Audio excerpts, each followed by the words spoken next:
Welcome to another video tutorial. In today's session, we will discuss what is 5 by 2-way solenoid valve. Therefore, stay connected until the end and make sure to subscribe this channel and press the bell icon to stay connected for more upcoming video tutorials. If you visit any manufacturing industry, there you will find the pneumatic cylinders moving forward and reverse, creating a linear motion. That's why sometimes these cylinders are called as linear actuators. Pneumatic solenoid valves are the most important component in the industry to control the linear motion of the pneumatic cylinders by supplying the compressed air to the pneumatic ports of the cylinder. These valves comes in many of the type. Most commonly used solenoid valve is 5 by 2-way solenoid valve. Today we will discuss in detail how does the 5 by 2-way valve works and try to clear all doubts regarding 5 by 2-way valve. So please stick to this video until the end.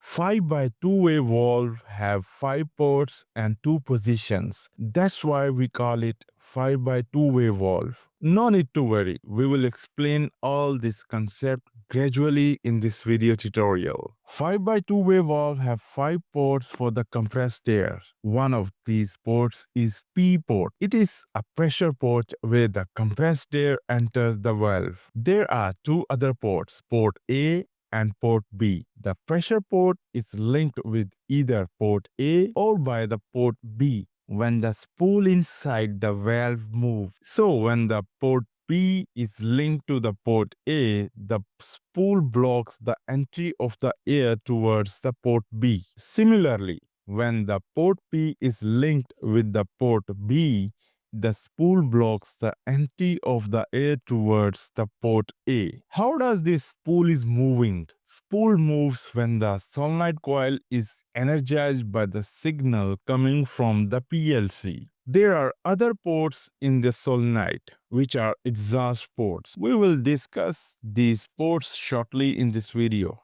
We will now see how does this 5 by 2-way valve control the double-acting pneumatic cylinder. To control the linear motion of the cylinder shaft, we will connect the port A and the port B of the solenoid valve to the ports of the cylinder with the pneumatic pipe. When the PLC signal energizes the coil of the solenoid valve, its spool moves and links the pressure port with the port B of the solenoid valve and port A with the exhaust port. This way, the compressed air moves towards the port B and through the pipe it enters the back port of the cylinder. As the compressed air exerts the pneumatic pressure on the piston of the cylinder shaft, it starts to move forward because of the force of the compressed air. The cylinder shaft moves forward and gets fully extended outwards. There will be some air in the front side of the piston.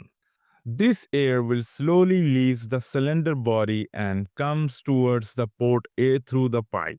Any existing air in the port A gets exhausted into the atmosphere as now the port A is linked to the exhaust port. When the PLC signal is turned off, it de-energizes the coil of the solenoid valve.